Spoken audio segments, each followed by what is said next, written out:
Mais d'abord, donc, la grève des enseignants ou comment arriver à cette situation, paralyser un service public majeur en plein pic pandémique. Cécile Sixou. Poids lourd du gouvernement, Jean-Michel Blanquer serait-il en train d'en devenir le maillon faible ? Depuis la rentrée 2022, le ministre de l'Éducation nationale paye les revirements sur le protocole sanitaire à l'école. En une semaine, le gouvernement a revu 3 fois sa copie, ce qui a suscité une déferlante de critiques contre lui et un appel à la grève jeudi des enseignants. Conséquence, c'est le Premier ministre et non Jean-Michel Blanquer qui est monté au front et a annoncé les dernières simplifications lundi sur France 2.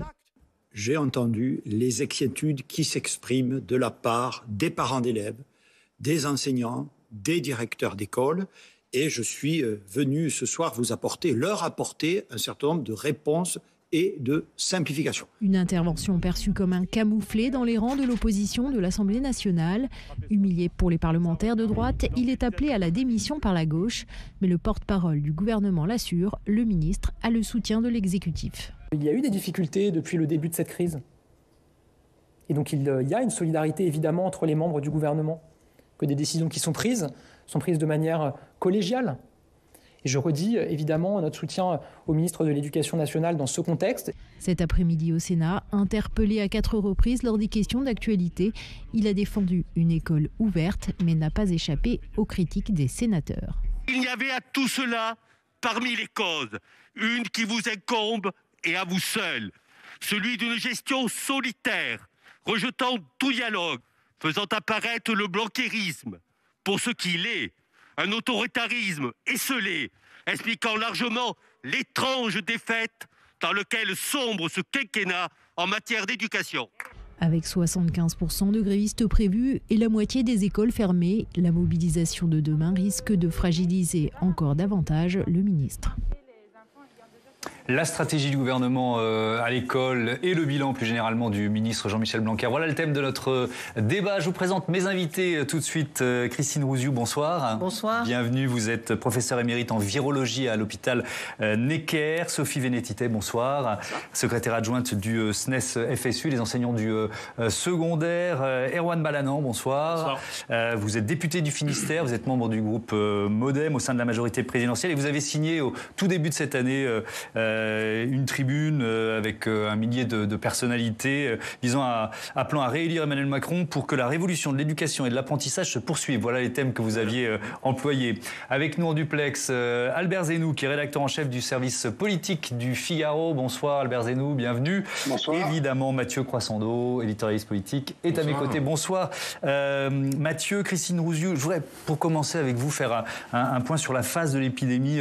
On bat chaque jour un nouveau record en nombre de contaminations. Est-ce que ça veut dire qu'on a beaucoup, je ne sais pas, perdu le contrôle de la situation ? Oui, pour moi, on a plus le contrôle à plusieurs titres. C'est-à-dire que tous les positifs se font pas tester. On n'a pas exactement le nombre de positifs réellement. En général, on estime qu'on peut multiplier quasiment par 2 les chiffres que l'on trouve. Les tests antigéniques sont bien répertoriés, mais les autotests ne le sont pas.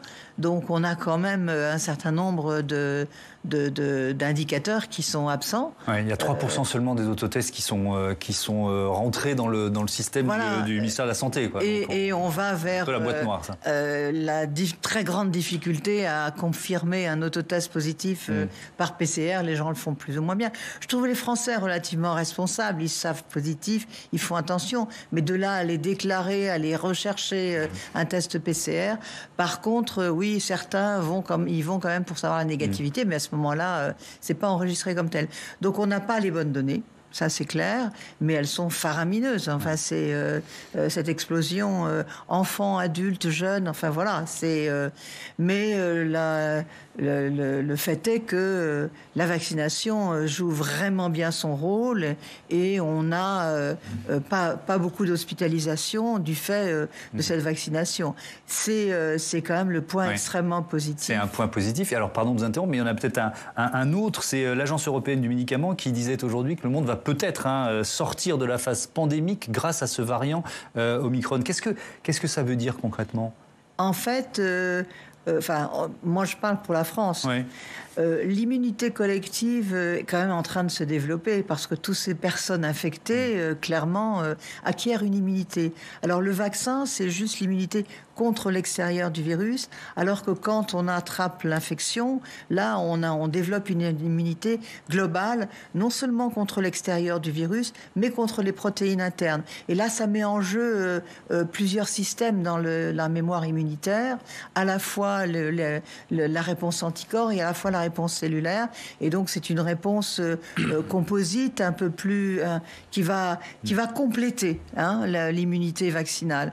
Donc, on va renforcer et avec une immunité hybride chez un certain nombre de personnes. Alors évidemment, notre très grande angoisse, c'est cette explosion d'infection virale chez les non-vaccinés. C'est pas possible qu'ils passent au travers, là. Et là, chez eux, le risque de forme grave est nettement supérieur à celui des vaccinés. Donc là, on a un mauvais message en ce moment en disant c'est un nouveau virus, il est moins fort, etc.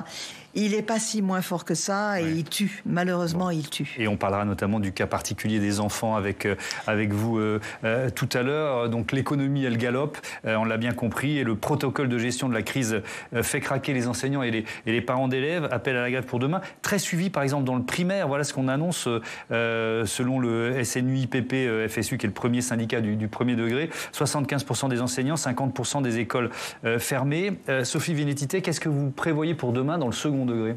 Alors nous, dans les collèges et les lycées, on n'a pas l'obligation de se déclarer 48 heures à l'avance, donc on n'a pas encore des chiffres bien stabilisés. Mais là, cet après-midi, on a commencé à avoir des retours de la part des surveillants et des CPE, c'est la vie scolaire, et c'est eux qui sont en première ligne, notamment depuis 10 jours, pour faire toute la gestion des absences et des cas contacts. Et là, on a des chiffres de grévistes qui sont supérieurs à 60-70% dans les vies scolaires, avec donc des surveillants et des CPE qui sont très mobilisés. Et ça montre bien là aussi qu'il y a un ras-le-bol dans les vies scolaires. Ça fait 10 jours que les AED, les surveillants, les CPE essayent de se dépêtrer tant bien que mal des consignes qui arrivent, des ordres, des contre-ordres. Et c'est ça aussi qu'on va dire, que les CPE, les surveillants vont dire demain, que nous aussi en tant qu'enseignants on va dire demain, parce que je ne vous raconte pas comment ça se passe dans nos classes depuis 10 jours. Ça devient ingérable, on n'arrive même plus à faire notre métier, et même on est mis en difficulté parce qu'on ne sait même plus ce qu'il faut répondre à nos élèves. Et on est dans une gestion complètement chaotique où aujourd'hui, en fait, ça ne fonctionne plus. Et quelque part, c'est terrible de se dire qu'on se met en grève pour essayer de se protéger, pour protéger notre santé. Mais aujourd'hui, après 20 mois d'épidémie, le bilan, il est là. La gestion, elle est chaotique. Et aujourd'hui, on ne peut plus fonctionner. Alors, Erwan Balanant, c'est vrai que les parents d'élèves de la FCPE appellent eux aussi à la grève, ou soutiennent en tout cas cette grève. Est-ce que vous pouvez admettre que ce protocole de cette rentrée-là 2022, même s'il a été revu, même s'il a été allégé, c'est tout simplement une erreur? Non, je pense pas. C'est compliqué. Je ne veux pas dire le contraire. Moi, j'ai une petite fille, 11 ans, qui est au collège. Je vois bien que c'est compliqué. Moi, je suis en lien avec des parents. Évidemment, c'est compliqué pour tout le monde. Compliqué pour les parents, c'est compliqué pour les enfants. Et c'est peut-être la première chose qu'il faut voir. Et c'est compliqué aussi pour les enseignants, pour les AED, pour la vie scolaire. Mais on a fait un choix. On a fait un choix de garder les écoles ouvertes. Moi, on peut avoir cette fierté d'être le pays où ça a été le plus ouvert pendant toute cette crise. Si l'école était fermée, est-ce que vous pensez que ça ne serait pas encore plus compliqué pour les parents et pour les enfants? Pour les enfants, c'est sûr. On le sait, les pédiatres le disent, le fait que quand les enfants vont pas à l'école, quand ils ratent des longues périodes d'école, c'est pas bon pour eux et on voit qu'il y a beaucoup d'enfants qui en souffrent. Pour les parents, c'est la catastrophe parce qu'il faut s'organiser, on peut plus aller au travail. Donc, vous voyez que fermer l'école complètement, ça aurait été une alternative. En réalité, ça aurait eu un facteur d'enquiquinement bien supérieur pour une bonne partie des Français. Donc, on fait un choix qui est un choix difficile. Et moi, je comprends la tension, je comprends la fatigue des enseignants, des AED, des CPE, parce que... Des directeurs d'établissement, parce qu'ils ont une pression. C'est compliqué. C'est compliqué pour eux. Vous avez fait référence... C'est aussi compliqué pour les soignants. Il ne faut pas oublier ça. Voilà. Bien sûr. sûr. Vous avez fait référence effectivement au nombre de jours, de semaines de fermeture. On a regardé, on a cherché les chiffres. Alors, on a trouvé des chiffres du début de la pandémie jusqu'au mois de mars 2021. Alors, il y a l'Islande qui, sur cette période, fait mieux que la France, 6 semaines. Sinon, la France, c'est 10 semaines. Ensuite, on a l'Espagne, 15 semaines, l'Allemagne, 24, l'Italie, 32. Et alors, si on sort de l'Europe, États-Unis, 47 semaines et l'Inde, 51 semaines. Albert Zeynou, est-ce que je vais rester sur cette question-là, sur finalement ce qu'est la philosophie du gouvernement et donc du ministre de l'Éducation nationale de l'école ouverte. Est-ce que c'est à mettre quand même au bilan positif du gouvernement dans la gestion sanitaire et scolaire de cette crise ? Ah, tout à fait. Le gouvernement avait cette ambition et surtout Emmanuel Macron de présenter comme bilan une école qui est restée ouverte et la plus ouverte possible.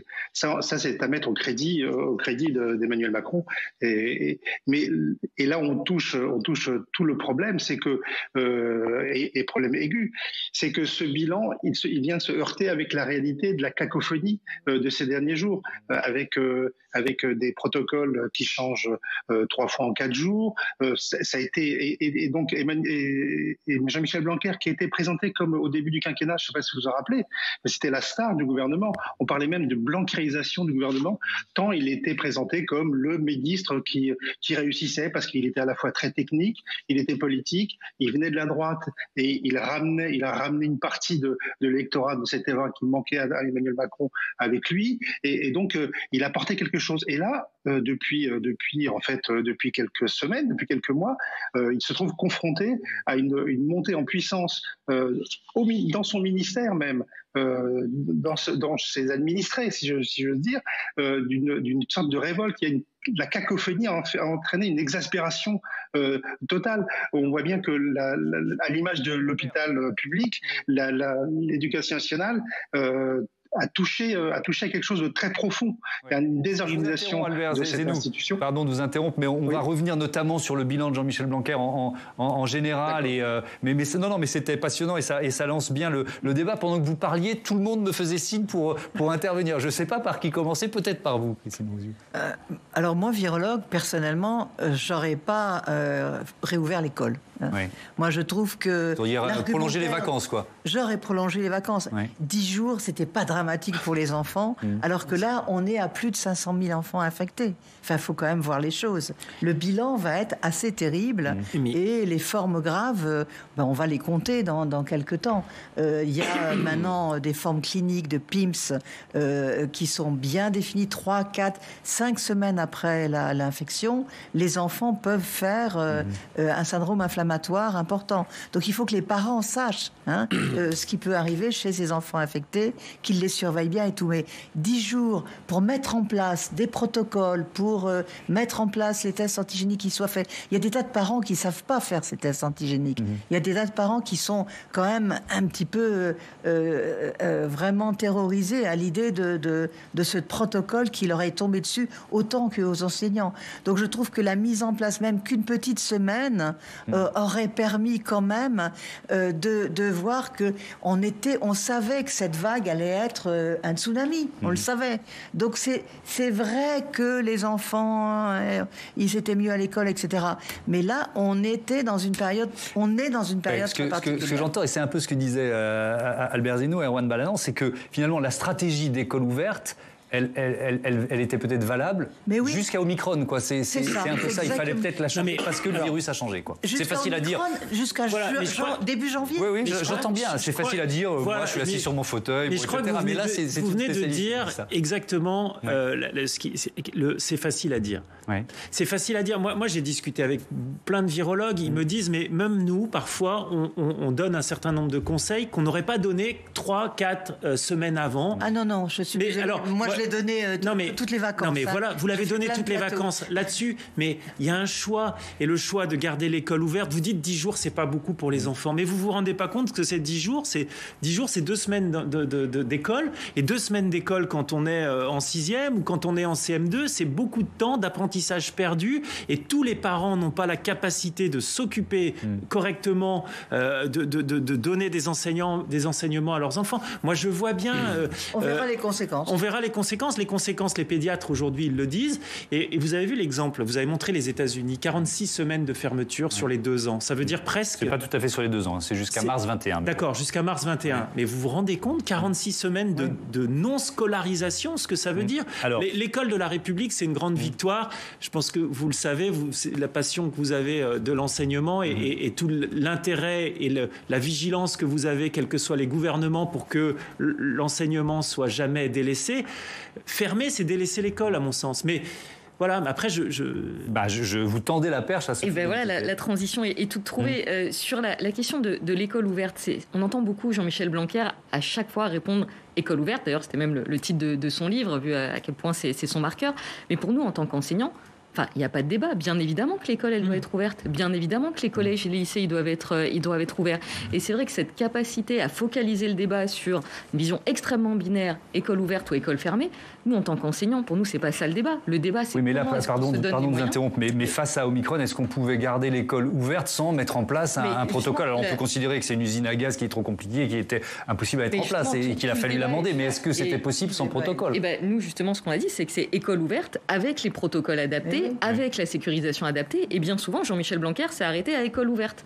Et à chaque fois qu'on a dit il faut des moyens de sécuriser l'école et de protéger, je vais juste terminer parce que je vous ai laissé finir, de protéger les élèves et les adultes, on n'a jamais eu de réponse ou des réponses extrêmement tardives. Ça fait quand même 20 mois qu'on demande des masques chirurgicaux.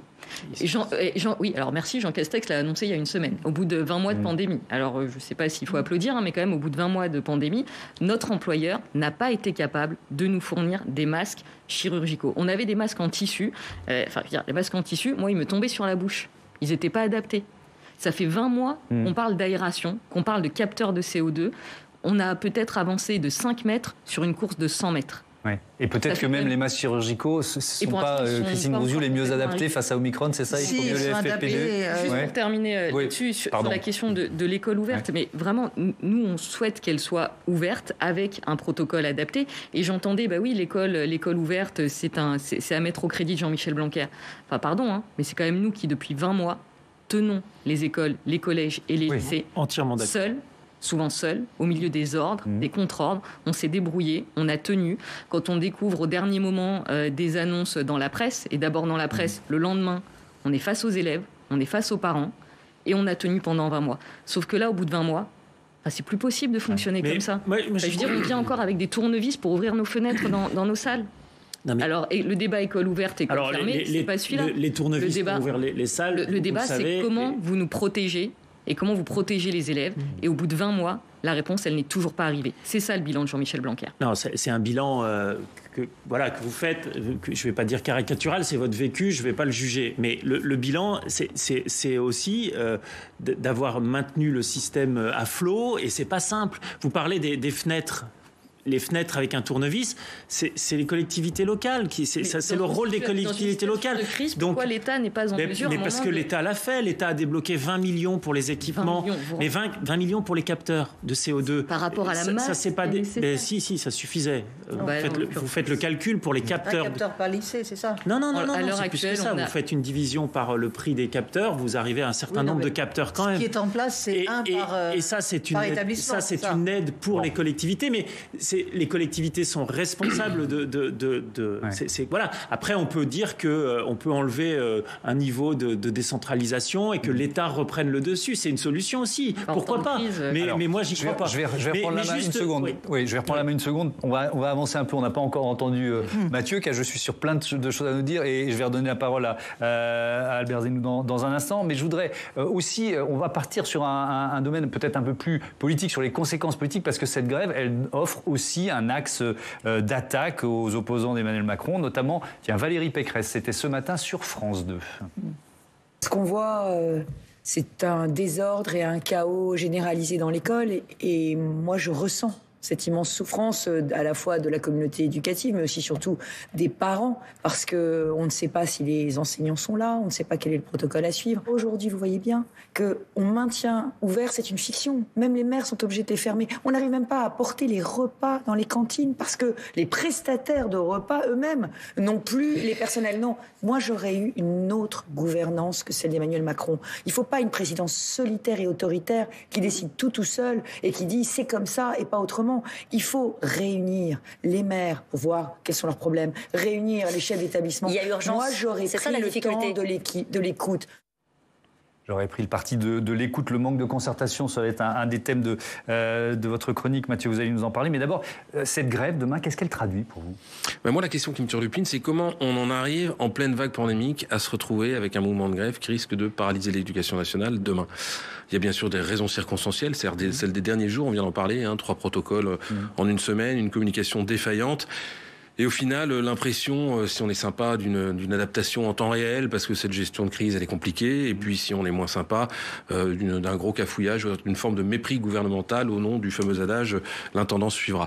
Il y a aussi sans doute en toile de fond un contexte plus politique, celui de la campagne présidentielle. On sait que certains ont des arrière-pensées et que certains n'hésitent pas, je dis pas tous, mais à une forme d'instrumentalisation. Mais il y a surtout des raisons structurelles, plus profondes, plus sournoises, plus révélatrices, j'allais dire, qui traduisent une certaine vision des rapports sociaux par le pouvoir depuis l'élection d'Emmanuel Macron. Ça veut dire quoi ?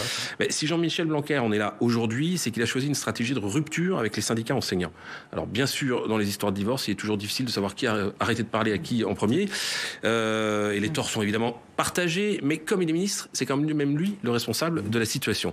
Manque de concertation, dialogue de sourds, consensus impossible. Depuis son arrivée de rue de Grenelle, Jean-Michel Blanquer a choisi de mener ses réformes de l'éducation au pas de charge, avec ou sans les syndicats, c'est-à-dire en fait plutôt sans. Alors ça peut marcher si vous décidez de passer outre, de tenir bon, c'est pas la rue qui gouverne, comme disait l'autre. Les réformes tombent d'en haut et la base se débrouille. Là où la méthode pose problème, c'est qu'à un moment, ça finit toujours par casser, en particulier en période de crise comme avec cette pandémie, et en particulier quand après leur avoir marché dessus, vous demandez soudainement à vos interlocuteurs de se montrer compréhensifs, de se montrer patients, de faire preuve d'initiative. Le vertical, tout d'un coup, on appelle à l'horizontale et généralement, ça fait patatras. Est-ce que c'est la méthode Blanquer qui est mise en cause ? Non, car il n'est pas le seul. Enfin, prenez un autre ministre, Éric Dupond-Moretti, à la justice. Lui aussi est en rupture de dialogue avec les syndicats. Alors, il faut reconnaître que les syndicats l'attendaient au tournant le jour même de sa nomination. Lui aussi, mais se retrouve dans la même situation. Et tout ça, pourquoi ? Parce que l'exemple, en fait, il vient d'en haut. De la vision qu'a longtemps eu Emmanuel Macron des rapports sociaux, des corps intermédiaires. Il l'avait théorisé en 2017, en promettant de passer au-delà de tout ce qui, selon lui, bloquait l'esprit de réforme en France. Alors, il y avait la rente politique, la rente étatique, la rente syndicale, toutes accusées d'entretenir l'immobilisme du vieux monde. Et lui, à coup d'ordonnances, de décisions solitaires et de vote d'un Parlement souvent aux ordres, il a tenté d'en faire fi. Il en paye aujourd'hui le prix dans la rue. Reste à savoir s'il en paiera demain le prix dans les urnes. Albert Zeynou, quels sont les risques politiques de la grève de demain pour le président de la République, pour Emmanuel Macron, selon vous ? C'est de se couper d'une partie de la population et d'avoir donné l'idée que sa gestion de la crise, puisqu'il mise beaucoup là-dessus, pendant un temps, on avait cru comprendre que Emmanuel Macron voulait ne pas être le président de la crise sanitaire. Il voulait sortir du Covid et rentrer en campagne avec d'autres thèmes. C'est pour ça qu'il avait lancé la France en 2030 et donc il voulait sortir de cet univers-là. Et là, il a été rattrapé avec Omicron, il a été rattrapé par la crise, il retarde naturellement son entrée en campagne, et cette crise scolaire et cette crise sanitaire vient se heurter complètement avec sa stratégie en vue de l'élection présidentielle. Et Jean-Michel Blanquer, qui a été présenté, comme je l'ai dit tout à l'heure, comme la star, ne l'est plus, et il intrigue à l'Élysée. C'est ce qu'on a appris, nous, aujourd'hui. Alors que le président avait donné le sentiment que dans cette crise, il avait tout fait pour avoir une école ouverte, rester le plus longtemps possible, donner aux parents la possibilité d'envoyer les enfants à l'école, donner aux enfants la possibilité d'être instruits. Et il se trouve avec un Jean-Michel Blanquer qui est en totale contradiction avec sa stratégie. Et alors même que dans d'autres secteurs, par exemple Roselyne Bachelot, elle alors qu'elle a connu, le monde de la culture a connu un enfermement, des fermetures beaucoup plus longues, s'en sort beaucoup mieux. Et pour Emmanuel Macron, avoir Jean-Michel Blanquer dans son équipe, aujourd'hui, c'est présenté comme un boulet. Donc Gabriel Attal a bien dit aujourd'hui que tout le monde le soutenait et qu'on le soutenait même fortement, mais il n'empêche que ça reste un caillou dans la stratégie d'Emmanuel Macron pour la présidentielle. Oui, c'est pas toujours bon signe quand un porte-parole du gouvernement annonce qu'il soutient un ministre. Erwan Balanant, je l'ai dit quand je vous ai présenté le 1er janvier dernier, vous avez signé, vous n'étiez pas seul, loin de là, il y avait 1200 membres de la communauté éducative, des citoyens engagés pour l'école, un appel à la réélection d'Emmanuel Macron, et je cite de nouveau, pour que la révolution de l'éducation et de l'apprentissage se poursuive. Donc vous faites forcément un bilan qui est pas du tout celui d'Albert Zeynou. Pourquoi ? Non, mais je crois qu'il y a deux choses à dissocier. Il y a cette période-là d'un mois, de cette semaine de rentrée compliquée. C'est facile de taper sur le ministre parce que tout le monde est fatigué dans ce pays. Tout le monde, on le voit bien, tout le monde est tendu, tout le monde en a marre de cette crise. Et les soignants, croyez que les soignants, ils font grève ? Non, ils sont là et c'est eux qui souffrent le plus aujourd'hui de gens qui ne se sont pas vaccinés, par exemple, et vous l'avez bien rappelé. Donc, il y a un état de fatigue général. Donc, vous en appelez à la responsabilité ? Non, j'en appelle pas à la responsabilité parce que je pense que faire grève dans notre pays, c'est un droit et c'est un bon droit et souvent ça permet de faire passer des messages. Et que les syndicats fassent grève aujourd'hui, c'est leur droit. Mais essayons de gardons raison par rapport à la situation. Il y a une situation de fatigue généralisée, certainement chez les enseignants. Donc, mais si un ministre est fragilisé dans un contexte comme celui-là, c'est quand même un problème qui n'est pas seulement un problème politique. Il faut aussi trouver quelqu'un sur qui taper en ce moment. Parce que depuis le début, et les Français vous le diront, ils trouvent que le gouvernement a assez bien géré cette crise. Les sondages, 57% récemment disent il n'y aurait pas de président qui aurait fait mieux qu'Emmanuel Macron. 57% des Français, c'est quand même pas rien. Ouais. Donc il y a un moment donné, devant cette fatigue, il faut trouver quelqu'un sur qui taper. Et évidemment, c'est conjoncturel. Là, on a une situation tendue à l'école. Effectivement, vous aviez plus de tests, ils sont arrivés depuis. Aujourd'hui, je suis passé dans la pharmacie avant d'arriver, ils étaient les tests. C'était marqué tests disponibles. Voilà. Bon, ça c'est un côté. Et puis de l'autre côté, il y a le bilan des 4 ans et demi, presque 5 ans de mandat, et là-dessus, moi... C'est un long mandat, tous les ministres de l'Éducation nationale n'en ont pas bénéficié. C'est le plus long ministre de l'Éducation nationale depuis très longtemps, et ça sera le premier, je crois, qui fait un quinquennat entier. Ça veut dire quelque chose aussi. Et là-dedans, je crois que... on avait une situation très compliquée, on a rattrapé un certain nombre de choses, on a fait le dédoublement des classes, on a fait un certain nombre de réformes comme Parcoursup qui a été critiqué. Aujourd'hui, les parents et les étudiants la trouvent plutôt bien parce qu'ils préfèrent faire cette sélection que le tirage au sort. Vous voyez, il y a plein de choses qui ont bien marché. Et c'est ça qu'il faut regarder. Et il y a encore des choses à faire. Et je pense qu'il y a des sujets. Il y a la question de la rémunération. Il ne faut pas que la crise sanitaire obscurcisse la vision du bilan du ministre. Du bilan qui, attention, je vais le dire aussi, tout n'est pas parfait puisqu'on peut pas rendre parfaite une école qui n'était pas parfaite et qui est. Voilà, mais c'est un bel outil, l'éducation nationale. On a la chance d'avoir ça dans notre pays. Et alors, essayons de pas vous allez pouvoir répondre peut-être sur le fond, mais d'abord, je voudrais quand même reprendre une critique ou un aspect de l'intervention de Mathieu tout à l'heure sur les arrière-pensées. Est-ce que vous menez avec cette grève aussi un combat politique contre Emmanuel Macron avec la présidentielle en ligne de mire ? Non, vous savez, nous, on est une organisation syndicale, on n'est pas un parti politique, donc on est là pour défendre tout simplement les intérêts, les conditions. Vous pouvez quand même faire de la politique tout en faisant du syndicalisme. Nous, on n'a pas attendu la crise sanitaire pour porter un jugement circonstancié sur la politique qui est menée par Jean-Michel Blanquer. Vous parliez tout à l'heure de la méthode Blanquer. La méthode Blanquer, on l'a effectivement, on a vu ce que ça donnait même avant la crise sanitaire, quand il a été question, par exemple, de la réforme du baccalauréat. C'est quelque chose où on a expérimenté, où on a vraiment subi la méthode Blanquer qui consistait à avancer comme un bulldozer et absolument pas écouter ce qu'on disait. Et ça a continué pendant la crise sanitaire, puisque moi j'entends parfois le ministre dire oui, j'écoute les organisations syndicales. Alors on l'a rencontré la semaine dernière. Moi, par exemple, je lui pose une question sur la rentrée, les vies scolaires au mois de janvier. Il me parle de la rentrée 2022. Donc, est-ce que c'est ça le dialogue social Septembre 2022. De septembre 2022. Donc, est-ce que c'est ça le dialogue social ? Donc, c'est une méthode très verticale, très autoritaire. et qui l'utilise depuis le début parce qu'elle s'inscrit effectivement dans une certaine conception de ce que doit être le dialogue social. Ça rejoint ce que disait Mathieu Croissando tout à l'heure. Mais je vous repose la question un peu différemment sur cette grève, on va la suivre demain évidemment. Est-ce qu'elle pourrait durer? Parce que là, on est aussi dans la question de l'enjeu de la présidentielle, de l'impact de cette grève sur l'opinion et pour l'avenir d'Emmanuel Macron. Donc, comment vous voyez la suite? Est-ce qu'elle pourrait durer, cette grève? C'est quoi votre objectif? On voit que la mobilisation, elle est partie pour être très importante, pour même être historique, avec visiblement des taux de grévistes qui sont très importants. Pour la suite, on fera le bilan demain soir. A priori, on ne s'interdit rien pour la suite, parce que nous, on a quand même un objectif, c'est d'obtenir très rapidement des moyens de protection et de prévention dans les établissements scolaires pour qu'on puisse fonctionner. C'est ça l'objectif. C'est qu'on ne se retrouve pas à courir derrière les masques, à courir derrière les tests, à s'arracher les cheveux le matin pour savoir quel est le protocole sanitaire qu'on va appliquer et à enfin obtenir aussi un dialogue avec le ministre de l'Éducation nationale et à obtenir une méthode de travail qui soit respectueuse des uns et des autres. Et après, s'il faut continuer pour obtenir ça, on continuera et on verra sous quelle forme. Mathieu, au-delà des enseignants, c'est peut-être l'exaspération des parents que l'exécutif scrute de très près ou de plus près encore. Oui, parce que l'école est un sujet inflammable. De toute façon, tout le monde a un avis sur l'école. Tout le monde a été utilisateur, si j'ose dire, usager, élève ou parent d'élève. Voilà.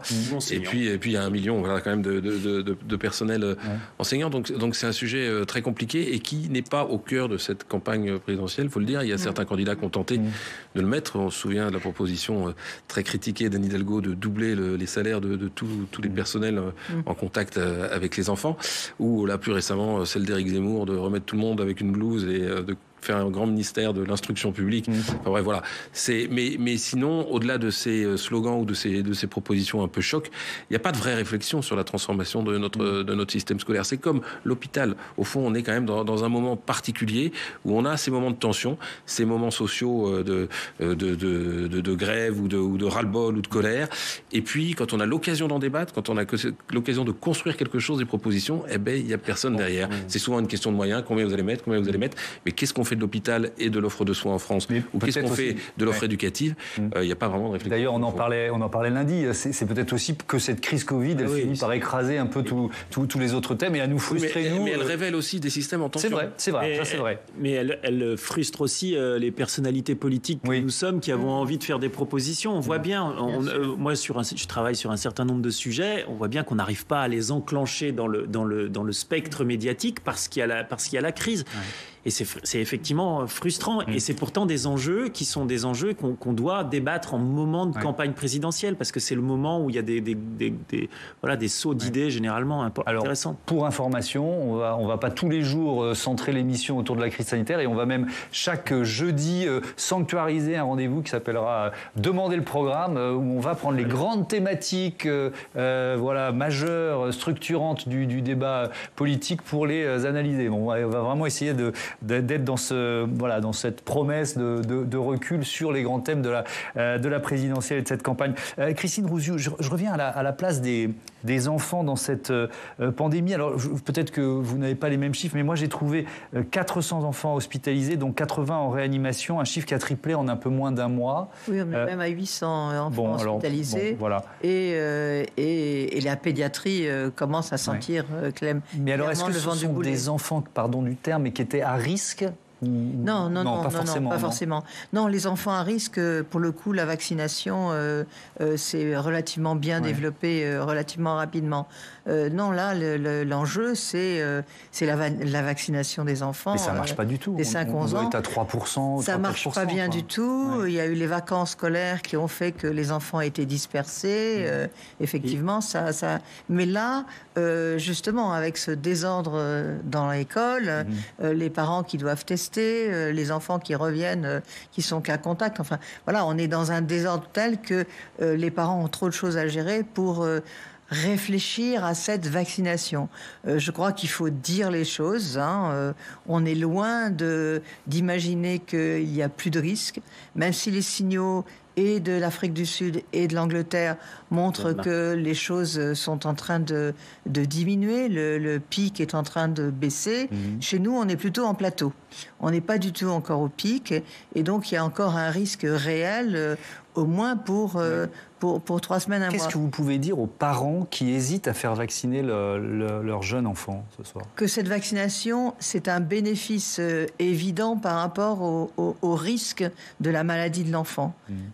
En fait, c'est un bénéfice vraiment important et qui va faire une protection, y compris sur éventuellement un nouveau variant.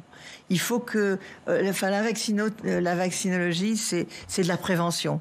Alors évidemment, je ne le connais pas, le nouveau variant, mais il peut être là en mars, en mai, en juin, en septembre. Si les enfants sont vaccinés maintenant, voilà, on aura fait de la prévention pour vraiment un moment. D'autant que la réponse vaccinale chez les enfants est toujours très forte. Et en plus, c'est un tiers de dose. Enfin, c'est une opportunité. On est dans un pays où on a accès à la santé, on a accès aux soins, on a accès aux vaccins gratuitement. Alors que les parents réfléchissent et que il y ait un manque d'information, sans doute. Mais ça, voilà, le manque d'information, c'est les vacances, c'est cette rentrée. Je pense que là, il faut reprendre le flambeau et réexpliquer. La protection va être longue et les coronavirus, il va y en avoir d'autres. Voilà, je pense que c'était important de faire passer le message. Mais sur la vaccination des enfants, moi, évidemment, je pense qu'il faut y aller. Moi, ce que j'avais quand même compris des autorités sanitaires, bon, déjà, ils ont donné le go juste avant, pour la vaccination des enfants, juste avant les vacances. Oui, c'était mi-décembre. Ensuite, il y avait quand même un message. Je le disais, on est à 4%. Il y avait quand même un message qui était donné encore à ce moment-là et toujours par certains, par les infectiologues, en disant protégeons d'abord les plus fragiles et vaccinons en priorité encore les 65, 50 qui ne sont pas encore vaccinés et après on ira vers les enfants. Et moi je pense que vous avez sans doute raison, enfin certainement plus que moi puisque c'est quand même votre métier, c'est que c'est maintenant qu'il faut aller vers la vaccination des enfants et peut-être que c'est aussi un moyen de répondre à la crise à l'école, évidemment. Sophie Vénétité, je reviens puisque faute de vaccination, il y a cet enjeu majeur de protection des enfants et du personnel de l'éducation nationale. Qu'est-ce que vous réclamez, vous, pour être mieux protégés? Il y a la question des masques, il y a la question des capteurs. Est-ce qu'on peut être précis là-dessus? Oui, il y a la question, effectivement, des masques, donc masques chirurgicaux, masques FFP2 si besoin. Il y a la question des capteurs et de l'aération des salles. Il y a la question aussi de la politique de test dans l'éducation nationale, qui reste quand même un des espèces de grands trous noirs de cette crise sanitaire dans l'éducation nationale. Dans les collèges et les lycées, on ne teste plus depuis des mois. C'est-à-dire qu'il y a eu une boîte d'autotest distribuée aux élèves de 6e, peut-être avant les vacances, mais pour le reste, on n'est pas du tout en mesure de savoir ce qui se passe dans les collèges et les lycées, de savoir exactement à quel moment on va peut-être casser certaines chaînes de contamination. Et il y aurait forcément besoin d'affiner la question de la politique des tests et d'avoir en fait tout simplement à la fois des protections, mais aussi des règles lisibles. Parce qu'aujourd'hui, on a perdu en lisibilité. Ce matin, un élève qui vient me voir, qui vient me voir et qui me dit je suis cas contact, qu'est-ce que je fais? Il y a eu les annonces de Jean Castex. Il y a eu les annonces de Jean Castex lundi soir, mais on n'a pas eu d'informations depuis, donc on ne savait pas lui répondre. Il y a besoin de lisibilité aussi. Mathieu. Pardon, j'avais juste une question. Est-ce que la règle la plus lisible et la plus protectrice pour vous, ça ne serait pas de réclamer la vaccination obligatoire pour les enseignants? Alors, sur la question de la vaccination des enseignants, je rappelle, il y a tout juste un an, quand on commençait à parler vaccination en France, nous, on a très vite dit il faut que les enseignants soient prioritaires sur la vaccination. On l'a demandé dès le mois de janvier. On ne l'a jamais eu. Mais là, Mathieu parle de vaccination obligatoire. Voilà. Pour les soignants. En dépit des obstacles qui nous ont été mis, on s'est vacciné très rapidement. Et aujourd'hui, le taux de vaccination chez les enseignants, il est très élevé. Il est de plus de 90%. Donc aujourd'hui, la question pour nous, elle n'est pas tant sur la vaccination, alors que vous avez de toute façon un public qui est très majoritairement vacciné parce qu'on connaît les enjeux, que de l'ensemble de la protection des collèges et des lycées. Oui, à l'Académie de médecine, on a vraiment beaucoup publié et communiqué sur la vaccination et pour nous c'était évident que les enseignants devaient être prioritaires au même titre que les soignants. C'était pour nous, mais c'est vrai que l'obligation vaccinale est un gros sujet et d'ailleurs on va communiquer ces jours-ci. L'Académie va communiquer ces jours-ci sur l'obligation vaccinale, essayer de pousser un petit peu le Sénat pour responsabiliser. Enfin, je trouve que c'est un devoir civique de l'État, en même temps qu'on demande un devoir civique aux non-vaccinés de se vacciner. Donc il faut que ce soit dans les deux sens et que chacun prenne ses responsabilités. Mais encore une fois, on est un pays où on a accès à tout. Enfin, il faut quand même réaliser ce qui se passe au Sud et à quel point la carte de vaccination vaccination au sud est pâle et il n'y a pas d'accès, il n'y a pas d'information, on ne sait pas quels virus sont là. Enfin, on ne sait même pas le taux de mortalité dans des pays comme Madagascar. C'est catastrophique, le virus circule. Donc, il faut quand même utiliser les outils correctement. Et puis c'est vrai que ce vaccin n'est pas parfait, et qu'il faut continuer, que la vie va continuer à être perturbée, qu'il faut continuer à faire attention, le masque, etc. Mais je trouve que dans l'ensemble, les Français ont été quand même très responsables sur un certain nombre de choses. Ça, et ça, il faut le remarquer, il faut soutenir ça. Mais le fait est que il y a un moment où cette vaccination obligatoire, enfin pour moi, on y a accès, c'est une chance. Bon, et on suivra effectivement vos préconisations dans les prochains jours sur ce thème notamment. Merci à tous, merci d'avoir participé à ce débat. Merci Albert Zenou de nous avoir suivis également. Je vous dis à tous à bientôt sur Public Sénat. Vous le savez,